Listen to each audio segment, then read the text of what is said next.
இழந்து போன அனுபவத்தையும் முறிந்து போன உறவையும் புதுப்பிக்கும்படியாய் வந்த கிறிஸ்து இயேசுவின் நாமத்தில் வாழ்த்துக்கள். சங்கீதம் 36 தாவீது தன்னுடைய அனுபவங்களை இங்கே குறிப்பிடுகிறதை நாம் பார்க்கிறோம். திரும்பி வரும் ஏதேன் அனுபவங்கள் போன்ற ஒரு அனுபவத்தை அவருடைய செட்டைகளின் நிழலிலே நாம் வந்தால் பெற்றுக்கொள்ள முடியும் என்பதை இங்கே சங்கீதக்காரர் நமக்கு கற்றுக் கொடுக்கிறதை நாம் பார்க்க முடியும். ஏதேன் என்பது இன்பத்தை குறிக்கக்கூடியதாக இருக்கிறது. நாம் அவருடைய செட்டைகளின் மறைவிலே மனுபுத்திரருடைய செட்டைகளின் நிழலிலே வந்தடைந்தால் பேரின்ப நதியினால் அவர்கள் தாகத்தை தீர்க்கிறீர் என்று சொல்லுகிறார். பேரின்ப நதி, பேரின்பத்தை நமக்கு தருகிற ஆண்டவர். இன்பத்திற்கு பன்மை என்று சொல்லக்கூடிய சொல் பேரின்பத்தை குறிக்கக்கூடியதாக இருக்கிறது.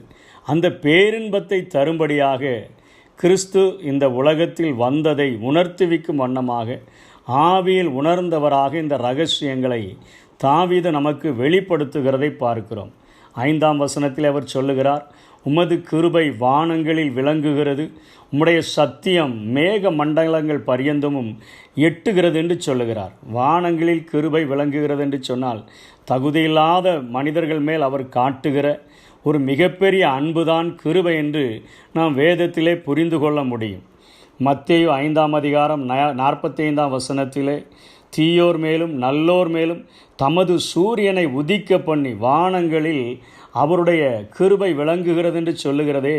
வானங்களில் காணப்படுகிற சூரியனின் மூலமாக நல்லோர் மேலும் தீயோர் மேலும் சூரியனை உதிக்க பண்ணுகிறவர் மாத்திரமல்ல, அநீதி உள்ளவர்கள் மேலும் நீதி உள்ளவர்கள் மேலும் மழையை பெய்ய பண்ணுகிறார். மேகத்தின் மேல் அவர் மேகத்தின் மூலமாகவும் தன்னுடைய கிருபையை அவர் விளங்க பண்ணுகிறார் என்று சொல்லி இங்கே சங்கீதக்காரன் கற்றுக் கொடுக்கிறதை நாம் பார்க்கிறோம். இது நிமித்தமாக மனுபுத்திரர்கள் பட்சபாதம் இல்லாத ஒரு ஆண்டவருடைய செட்டைகளின் நிழலிலே நாம் வந்தடையும் பொழுது நாம் பேரின்ப நதியினால் முதலிலே தாகம் தீர்க்கப்படுகிறோம். ஒரு இன்பமில்லாத வாழ்க்கை வாழ்கிற வறண்ட வெடிப்புள்ள உலகத்தில் வாழ்கிற நாம் அவருடைய செட்டைகளின் மறைவிலே வரும்பொழுது நமக்கு பாதுகாப்பு மாத்திரமல்ல, அவருடைய பேரின்ப நதியினால் நாம் தாகம் தீர்க்கப்படுகிறோம் என்கிறதை அவர் கற்றுக் கொடுக்கிறதை பார்க்கிறோம். இயேசுவும் அதற்காகத்தான் இந்த பூமியில் வாழ்ந்த பொழுது எருசலேம் பட்டணத்தை பார்த்து சொல்லுகிறார், எருசலேமே எருசலேமே, கோழி தன் குஞ்சுகளை சேர்த்து கொள்ளும் வண்ணமாக நான் எத்தனை தரமோ உங்களை சேர்த்து கொள்ள மனதாயிருந்தேன், ஆனால் உங்களுக்கோ மனமில்லாமற் போயிற்று என்று சொல்லி அவர் ஒரு கண்ணீர் விட்டு சொல்லுகிற ஒரு காரியத்தை பார்க்கிறோம்.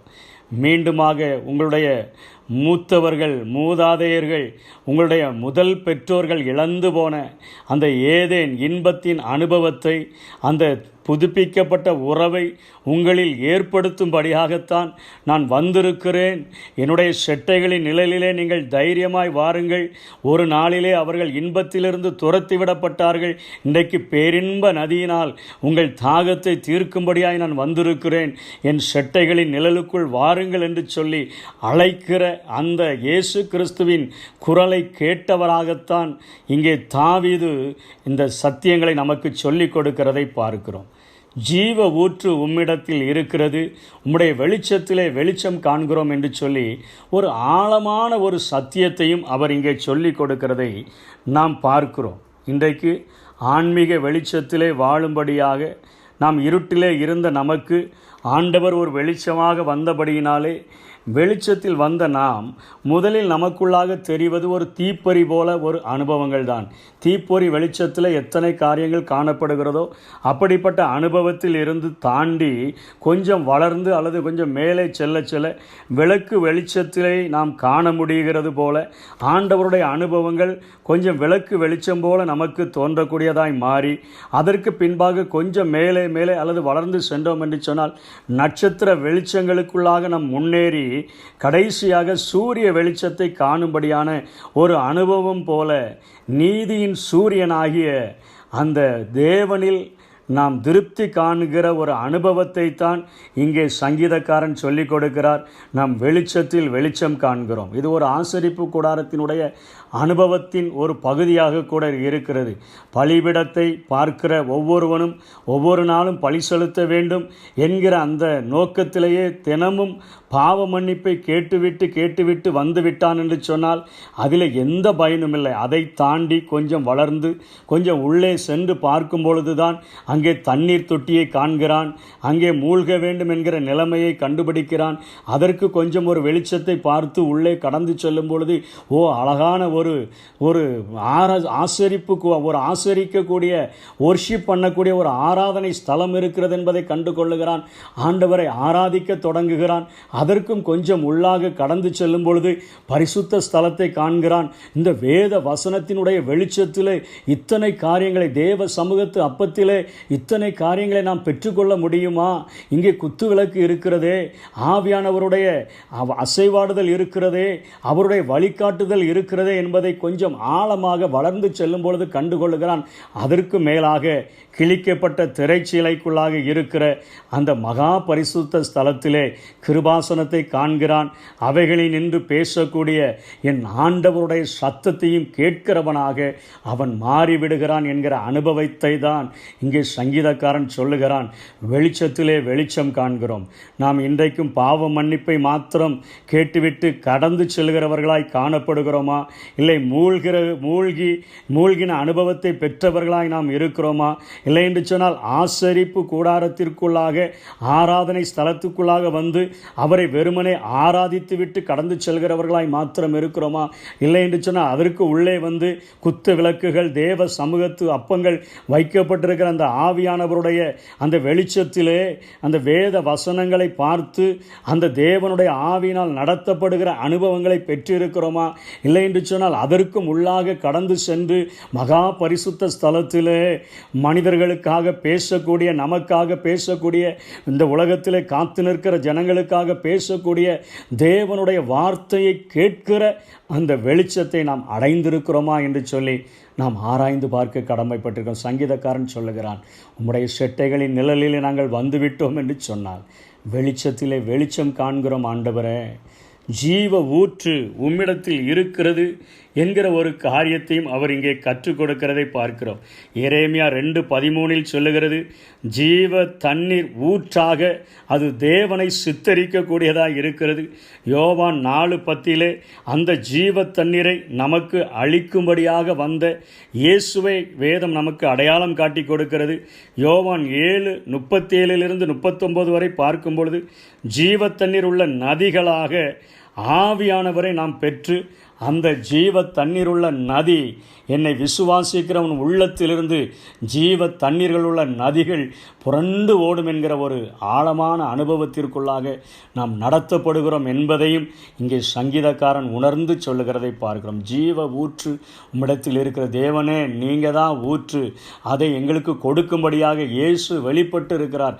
அந்த கொடுத்த இயேசு எங்களுக்குள்ளாக நித்திய ஜீவகாலமாக ஊறுகிற அந்த ஜீவ நீரூற்று ஒரு நதியைப் போல எங்களிருந்து பாய்ந்து செல்லும்படியாக ஒரு ஆவியானவரையும் எங்களுக்கு தந்திருக்கிறார் என்கிற ஒரு ஆழமான அனுபவத்தை கற்றுக் கொடுக்கிறதை பார்க்கிறோம். திரும்பி வரும் ஏதேன் அனுபவங்கள்.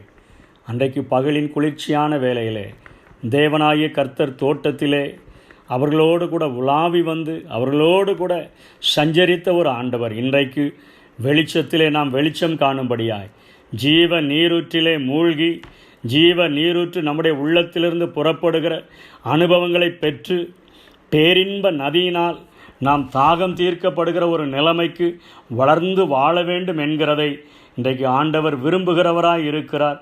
உமது ஆலயத்தில் உள்ள சம்பூர்ணத்தினால் திருப்தி அடைவார்கள்.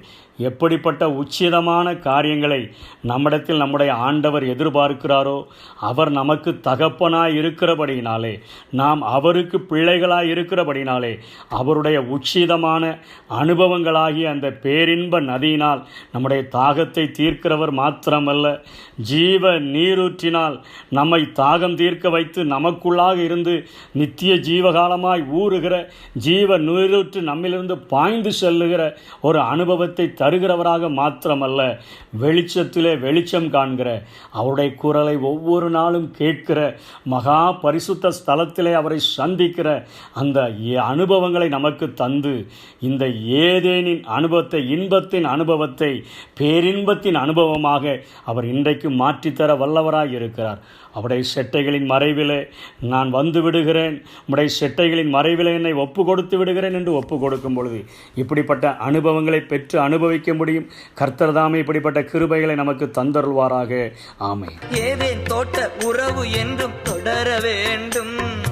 இயேசு கிறிஸ்து குரலை கேட்டு மகிழ வேண்டும். இயேசு கிறிஸ்து குரலை கேட்டு மகிழ வேண்டும். உந்தன் ஆவி எந்தன் உள்ளம் தங்க வேண்டும். எந்த நாளும் உந்தன் நாமம் பாட வேண்டும். உந்தன் ஆவி எந்தன் உள்ளம் தங்க வேண்டும். எந்த நாளும் உந்தன் நாமம் பாட வேண்டும்.